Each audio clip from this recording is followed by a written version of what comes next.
Alright, ladies and gentlemen, welcome to Nihilist Wrestling Episode 8. I am your host, Ash Manson. It has been a while since we did one of these. I wanted to do one last week, but personal life got in the way.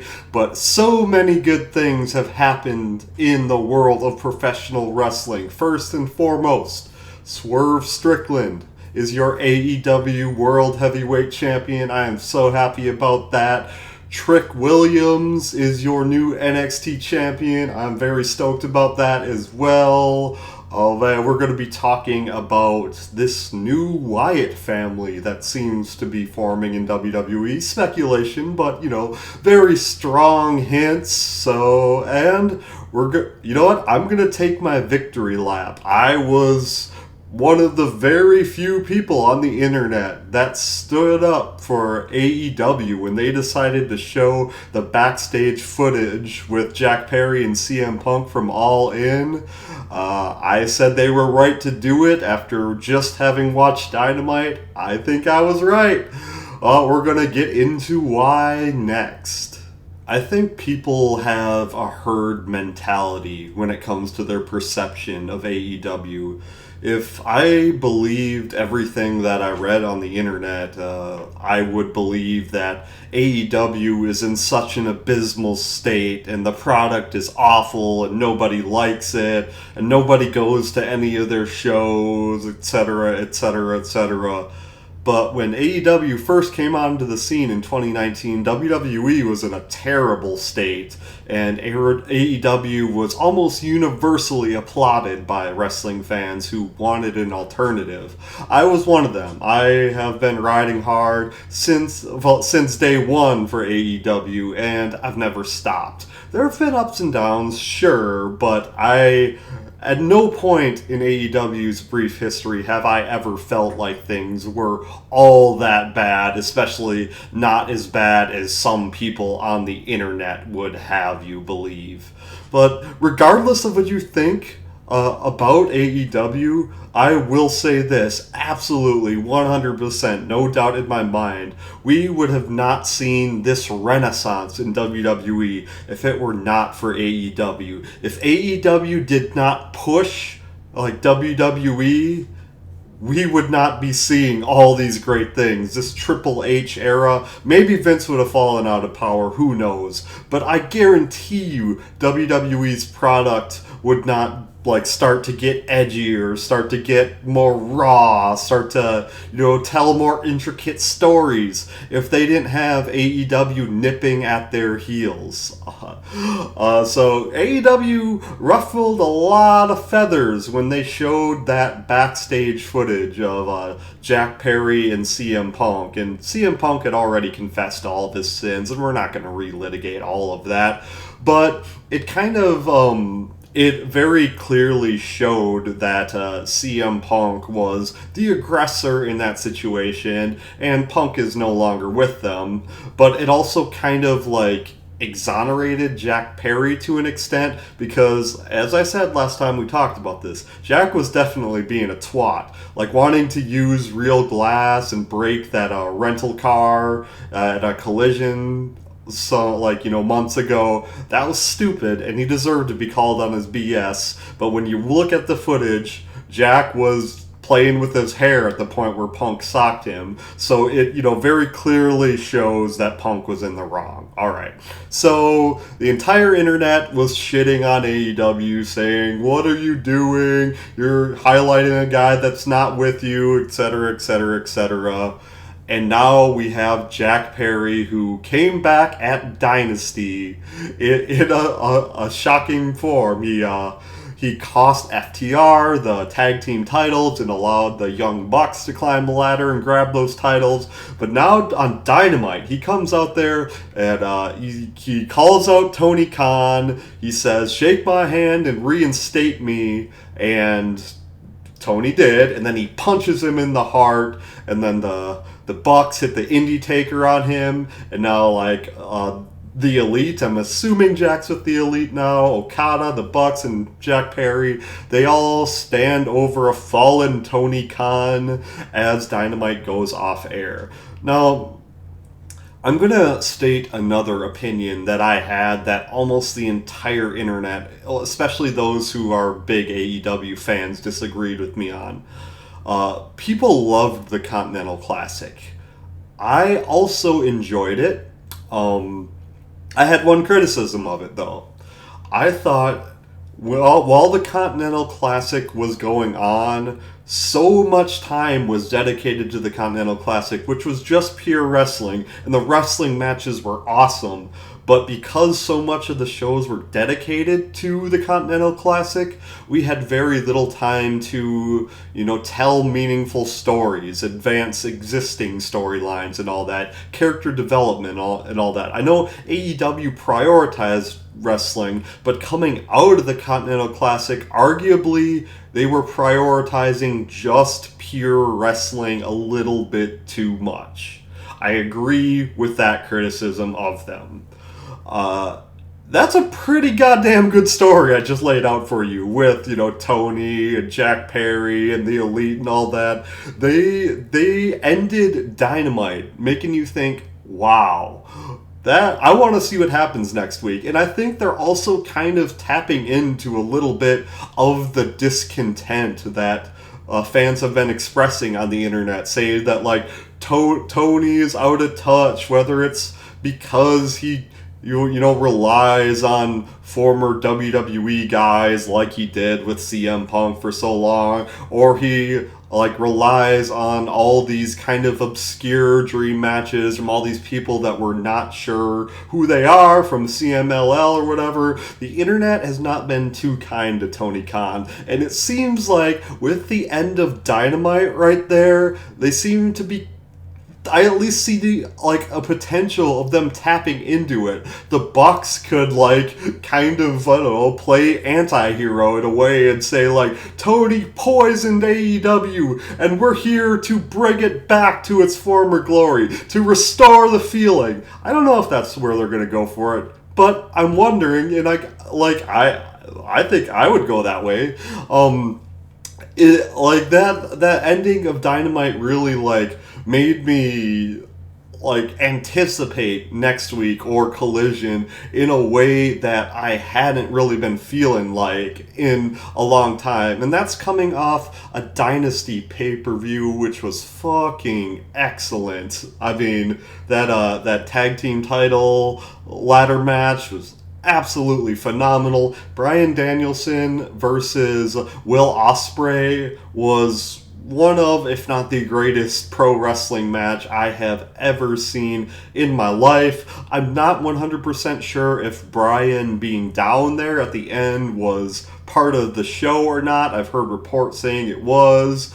I guess we'll see about that, but there's no denying that match was excellent. And Swerve Strickland, man, finally getting that well-deserved AEW championship win. I am over the moon about it. Swerve has been a guy that I have been with for a very long time, long before he was ever on television, before Lucha Underground. I discovered him at Evolve. I've been such a huge fan of his work, and Swerve he's so detail oriented. He puts so much into his presentation, into his character, excellent in the ring, and plus he's a guy that WWE had and never truly ran with. They made him North American champion in NXT, but he didn't, as soon as he got called up to the main roster, they let Hit Row go. So AEW is going to show what a big mistake WWE made in releasing Swerve Strickland. Swerve is about to go on an absolute tear, and I can't wait to see it. A phenomenal Dynasty pay-per-view. I thought that was absolutely excellent. Dynamite, that was a very fun watch. And this is coming at a time where, at least in my opinion, WWE had a great couple months, like going into WrestleMania and coming out of WrestleMania. Now that Cody has finished his story, now that Roman is off, The Rock is off, we got Seth is recovering from an injury apparently.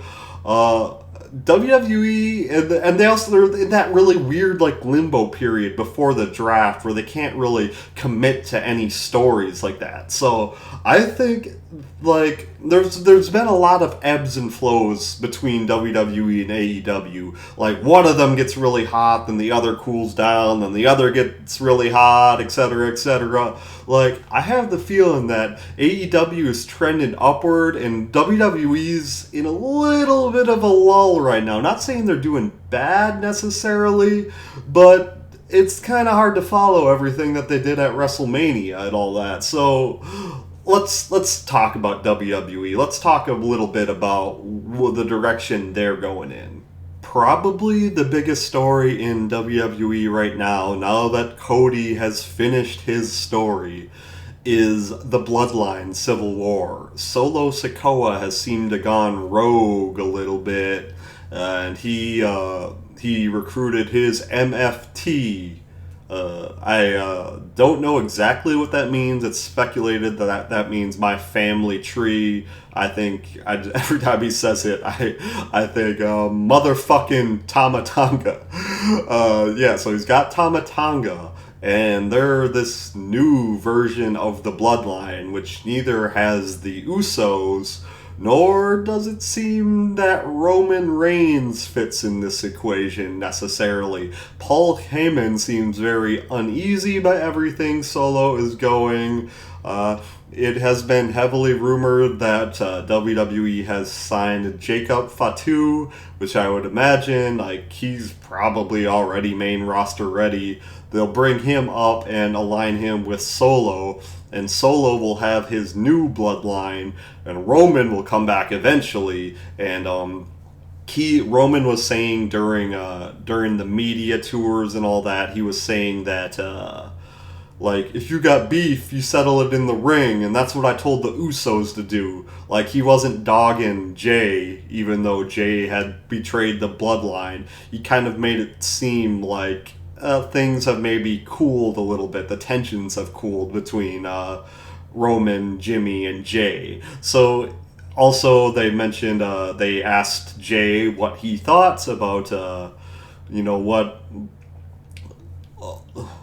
what had happened to Jimmy, his brother, when Solo beat the shit out of him, well, his other brother. And Jay was like, well, I told him to come with me, and he seemed really concerned for his brother. So the seeds have been planted. It looks like it's going to be a big civil war between the bloodline. On one side, Solo Sikoa, Tamatanga, and probably Jacob Fatu. And on the other side, Roman Reigns, Jay, and Jimmy Uso, the OG bloodline on the other side. The only problem is it was recently reported that Jimmy is out with an undisclosed injury, and Roman is also out because, of course, he is. So this Bloodline Civil War story probably is going to be told over a long period of time, which is going to make the payoff feel sweet, but that also means that we are not going to get said payoff for a long time. So what else do we have here in WWE that is going to keep us interested? Well, the draft is coming up. Only problem with the draft is they've just been so loosey-goosey with the brand separation for quite a long time that I don't really think that it's a big deal if, I don't know, let's insert big star going. If AJ Styles goes to Raw, well, he's already wrestled everyone on Raw 1,000 times, for example. I think there's a little bit of intrigue in NXT call-ups. Probably the biggest call-up that I'm looking forward to seeing is Carmelo Hayes. I don't know that I have ever seen somebody come out of NXT just like so ready to be on the main roster and so ready to absolutely kill it. I firmly believe Carmelo Hayes is going to be a WrestleMania main eventer one day, and also having Melo on the main roster is really going to give Trick Williams free reign in NXT to be the guy. I know, like, Melo did the old school thing. He went out on his back. He put over his friend Trick Williams. Yes, I say friend. I know they were fighting on screen, but after Trick won the NXT title, Melo tweeted a picture of them shaking hands and all that, and I was so happy to see that, because I said on the show before I never wanted to see Trick and Melo feud, because I thought they were such a positive example of male friendship, which is so rare, but in pro wrestling that doesn't sell tickets, so I get it. And Melo did the right thing, putting over Trick and all that on his way up to the main roster. But Melo, I am excited for him to do literally anything. Like, Melo was already main roster ready long before he won the NXT championship. By the time he became NXT champion, like, it already felt like his NXT run was on borrowed time. So, like, really looking forward to see what Melo does. There's not really a whole lot of other, like, potential elements of intrigue for me on the draft necessarily. I mean, I'm sure Ilya Dragunov is going to get called up because you know, he just dropped the NXT title, but I mean, they already called up Braun Breaker, and I know there's a number of people on NXT that could get called up. Like, I think Lyra Valkyria would do excellent on the main roster. But, like, I don't really know to what extent that, you know, is super exciting. But, you know, we're you know, watching, and we're gonna see what happens. But, like, what other stories, what other matches do we have to look forward to? I did mention I think WWE is in a little bit of a lull at the moment, but there's one thing. There is one thing that they can do to get me to pay the fuck attention. And I'm sure you've noticed those little QR codes that have been popping up at all the shows. And it's really reminiscent of what they did right before Bray Wyatt came back at Extreme Rules 2022. They already mentioned, like, Bo Dallas said in the Becoming Immortal documentary that he is now prepared to continue his brother's legacy. Alexa Bliss is training for an in-ring return. Braun Strowman's on the roster. Eric Rowan pulled out of indie bookings because of new contractual obligations. It looks like the stars are aligning. There are other people they could maybe put in if they're going to do like a Wyatt 6. Thinking like Joe Gacy, for example. He would be a good call-up. But here's the thing. And I understand that when somebody is no longer with us, when someone has passed away, it can be very easy for bad faith actors to cash in on, you know, us missing the, you know, our dearly departed, just to, you know, get us to spend money, because we think they're honoring their legacy. There's like a very, I don't know, there's reason for skepticism to think, how the hell can you continue the legacy of Bray Wyatt, one of the most talented entertainers ever in our, you know, in our sport? How can you do that without the man himself? I'm a heavy metal guy, and I'm going to reference a couple things in metal. If you're familiar with the band Static X, their lead singer / guitarist Wayne Static passed away, and now they have their old friend Edsel Dope singing and playing guitar for them, and it sounds excellent. They got the entire rest of the original lineup besides Wayne, and they got an old friend, somebody who has a vested interest in doing right by Wayne, and I think they're absolutely killing it. I've seen the new version of Static X with Edsel Dope 4 times now, and every single time they killed it. I'm a big fan of Pantera. You all know that, well, if you're into metal at least, you definitely know who Dimebag, Daryl Abbott, and Vinnie Paul Abbott are. They are also no longer with us, and Pantera is once again an active band. They have old friends, Zakk Wylde and Charlie Benante, playing guitar and drums respectively. Because they are dear friends, they have a vested interest in doing right by their people, by their brothers, you know? Some people cynically say that it's just a ploy to make money, but any form of entertainment on a, mainstream stage is to make money. Money's going to get made, but is there a vested interest in doing right? Is this going to be a good faith attempt to preserve the legacy of Bray Wyatt? And my answer to this is yes, absolutely, because of the personnel involved. Like Eric Rowan and Braun Strowman, 2 former Wyatt family members. Of course, Eric Rowan, tragically, the only surviving member of the original 3. Alexa Bliss was close with Wyndham on both a personal and professional level. And of course, his brother, Bo Dallas. I personally, and I'm not mad if they do this, but I would rather they not use the Uncle Howdy name, just because I feel like when Uncle Howdy spoke, they had to use those voice filters and all that, and I would rather Bo be like, I would rather them call him Bo Wyatt. They could call him Bo Dallas if they want, but I like the idea of him calling himself Bo Wyatt, because he's Wyndham / Bray's brother.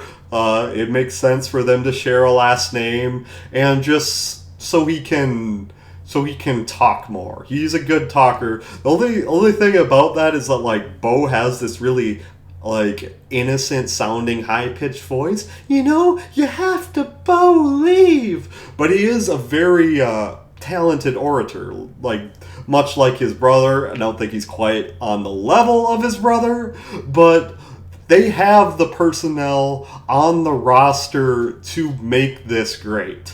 So, I'm very much looking forward to that, and I think WWE kind of needs it right now. Like, there's not so much going on their program that makes me want to pay attention. I'm sorry, but Chad Gable's heel turn is not necessarily going to be the reason why I watch Monday Night Raw. Gunther winning King of the Ring, well, probably going to be pretty cool. It's not going to be a reason why I want to tune in week to week. Like, they gotta have some story to keep us hooked. So I'm looking forward to that. I think they can do it well, and like Wyndham, like he got a lot of his flowers while he was on this earth, but he didn't get nearly as many as he deserved. I feel like his last run was going to be an avenue for that to happen, and it was tragically cut short. So, this new Wyatt family, if that's the way they do it, it's going to be a way to properly give, like, one of the greatest entertainers to ever grace our sport, like, the proper reverence that he deserves. So, hey, I am looking forward to that, and, that seems like a perfect segue to the sign-off. So, until next time, thank you for watching Nihilist Wrestling, and revel in what you are.